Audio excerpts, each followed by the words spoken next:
Shalom, Bapak Ibu Saudara terkasih dalam nama Tuhan Yesus Kristus. Bertemu dengan saya kembali dalam program Renungan Keluarga Kristen.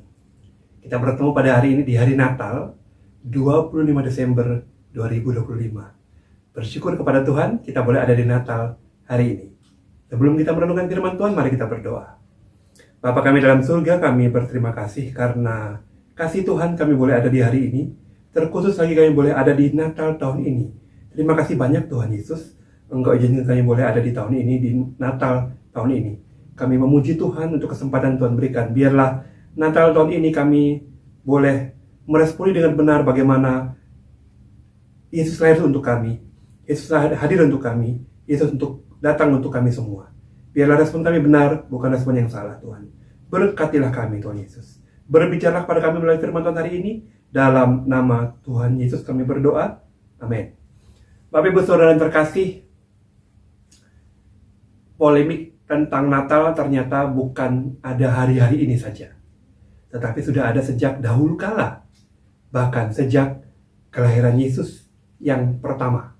Ya, maksudnya kelahiran Yesus pada waktu itu 2000 tahun sekian lalu. Ya, bukan hanya kali ini polemik itu ada, tapi sudah sejak lama polemik itu ada. Kita hari ini akan belajar bagaimana respons terhadap kelahiran Yesus. Apa respon yang dimiliki oleh orang-orang tentang lahirnya Juru Selamat. Dalam Matius pasal 2, ayat yang pertama dan seterusnya, sampai ayat yang ke-12, di situ dijelaskan, ayat yang pertama, setelah Yesus lahir di Bethlehem, ya, orang Majus digerakkan oleh Tuhan melalui tanda bintang. Mereka datang dari negeri mereka, datang ke Bethlehem. Ya. Sebelumnya mereka bingung ada di mana. Mereka tidak tahu. Lalu mereka datang kepada Herodes. Ya. Bertanya-tanya, mereka bingung. Di mana sih Yesus ini lahir? Tapi saya mau mengajak kita melihat respon dari orang-orang Majus. Orang-orang Majus ini adalah orang-orang yang tidak mengenal Tuhan. Belum paham tentang ajaran-ajaran Taurat. Tidak mengerti tentang nubuatan-nubuatan dalam Taurat, ya. Yang saya ketahui demikian. Dia adalah orang di luar Yahudi, tetapi dia punya respon yang benar, punya respon yang luar biasa tentang kelahiran Yesus.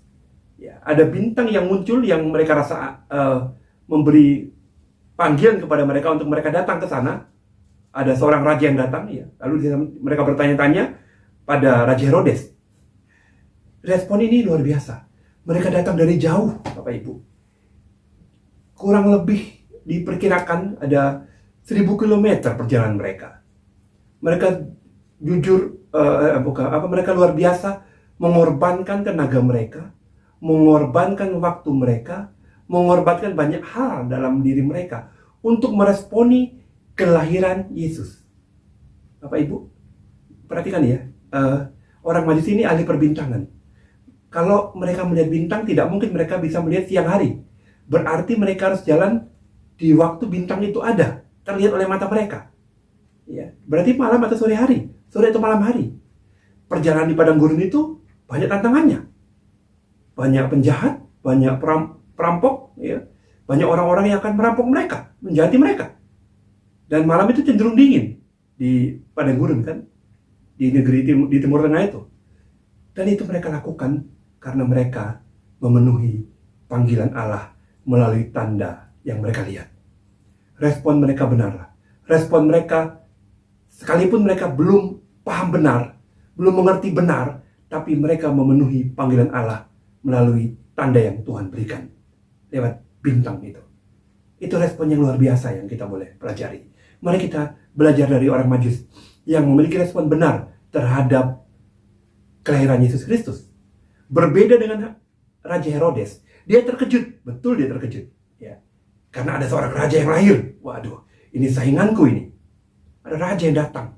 Ada raja yang akan memimpin di sini. Bahaya ini. Lalu dia memanggil imam-imam kepala dan ahli-ahli Taurat. Dia bertanya. Dan ternyata imam-imam kepala dan ahli-ahli Taurat itu membenarkan bahwa betul akan ada seorang raja yang lahir di Bethlehem. Betul. Bapak Ibu, respon Herodes terkejut, lalu mengambil langkah untuk mencari tahu. Ya, lalu dia bilang, tapi ini sebenarnya Bapak Ibu, di balik itu ada kepentingan, ya, ada maksud, karena dia tidak mau tersaing. Dia ingin, Bapak Ibu baca ayat berikutnya, dia orang Majus tidak mengikuti keinginannya, ya, orang Majus lewat jalan lain kembalinya, lalu dia mengambil langkah membunuh bayi-bayi atau anak-anak yang berusia 2 tahun, ya, bawah 2 tahun untuk dibunuh karena dia takut tersaing. Dia terkejut mencari tahu karena tujuannya untuk menghancurkan raja lawannya itu. Karena kelahiran Yesus dianggap sebagai satu persaingan. Itu respon Herodes. Dia tidak tulus, tidak sungguh-sungguh terkejut dan mencari tahu siapa raja itu. Dia mencari tahu karena tujuannya hanya untuk menghancurkan, untuk tidak percaya, untuk menjadi lawan. Itu Herodes. Kalau imam-imam kepala dan ahli Taurat, responnya unik lagi. Mereka tahu tentang kitab suci. Mereka tahu tentang ahli Taurat. Mereka mengerti bahwa akan ada raja, seorang raja akan lahir. Tetapi mereka hanya tahu saja, tidak melakukan apa-apa. Respon yang dilakukan hanya mencari, karena mempelajari. Mereka tahu, oh iya betul, akan ada raja yang lahir di Bethlehem. Betul. Begini, tahunnya begini. Betul, secara ilmiah, secara pengetahuan akademis terlihat dengan jelas. Karena memang sudah ada nubuatannya sejak zaman Nabi Yesaya. Bahkan dari zaman Kejadian 3:15 sudah ada nubuat tentang Yesus itu, ya. Namun di Yesaya sudah disebutkan dan pasal 7 ayat 14, pasal 8, 23 dan 9 ayat 1 sampai 6 di situ dijelaskan bagaimana seorang raja akan lahir, ya. Betul, memang mereka tahu. Tapi responnya, orang Majus datang menyembah, mencari dan menyembah, membawa persembahan yang terbaik untuk Yesus Kristus. Menyembah dia sebagai raja, mengakui Yesus sebagai raja, menerima Yesus sebagai raja. Bentuk pengakuan orang-orang Majus. Itu respon yang dilakukan oleh orang-orang Majus. Herodes hanya terkejut dan mencari tahu. Lalu karena tidak dapat kepentingannya, menghancurkan untuk raja yang dianggapnya menjadi saingannya. Imam-imam kepala hanya sampai di titik tahu, tapi tidak pernah datang menyembah, tidak pernah datang memberi persembahan atau mengakui Yesus itu sebagai Tuhan. Bapak Ibu, pertanyaan untuk kita pikirkan bersama. Di mana posisi kita? Kelahiran Yesus untuk saya dan Bapak Ibu, untuk menebus kita yang berdosa. Mari kita terima dia sebagai satu-satunya Tuhan dan Juru Selamat yang menyelamatkanmu dan saya. Kalimat Lukas jelas, hari ini telah lahir bagimu Juru Selamat. Terimalah dia, sembahlah dia, jadikanlah dia Tuhanmu. Bukan hanya sebagai pengetahuan, bukannya diterima secara ilmiah, tidak. Tapi jadikanlah dia sesembahanmu, pusat penyembahanmu, pusat yang engkau agungkan, engkau tinggikan, engkau muliakan. Yesus datang dari surga untuk kita. Natal ini bukti kasih Tuhan yang besar. Apa respon kita? Kita mau terima dia sebagai Tuhan atau tidak? Kita mau akui dia sebagai Tuhan atau tidak? Kita mau terima dia sebagai penyelamat kita atau tidak? Jelas sekali, hari ini telah lahir bagimu Juru Selamat. Kita mau terima atau enggak? Orang Majus menerimanya. Herodes, imam kepala, ahli Taurat tidak. Ada di posisi mana kita? Mari kita hari ini sungguh-sungguh merenungkan Natal bagi ibu dan bagi saya adalah untuk menebus kita. Karena kasihnya, mari kita respon dengan benar. Terimalah dia sebagai satu-satunya Tuhan, sebagai pusat penyembahanmu, sebagai rajamu, sebagai pemimpinmu, penuntutmu dan hidupmu, sebagai Tuhanmu yang kau sembah. Mari kita berdoa. Bapa di surga, terima kasih.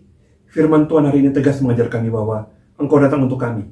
Untuk itu kami perlu meresponi dengan benar, menerimamu sebagai satu-satunya Tuhan bagi kami, pusat penyembahan kami, tempat kebergantungan kami, penyelamat kami, yang mampu memindahkan kami dari neraka menuju surgamu. Biarlah kami boleh menerima ini Tuhan dan mengakui ini. Biarlah kami sungguh-sungguh menjadikan Engkau Tuhan dan Raja kami di hidup kami. Berkatilah Tuhan, hamba-Mu berbicara, Engkau menyempurnakannya dalam hati kami semua. Dalam nama Yesus kami berdoa. Amin. Bapak Saudara, lakukan aktivitasmu hari ini. Dari mana berkat Tuhan? Tuhan memberkati engkau dan melindungi engkau. Tuhan menyinari engkau dengan wajahnya dan memberi engkau kasih karunia. Tuhan menghadapkan wajahnya kepadamu dan memberi engkau damai sejahtera sekarang sampai selama-lamanya. Amin. Shalom. Selamat pagi. Selamat hari Natal 25 Desember 2025. Tuhan Yesus memberkati. Damai Allah besertamu.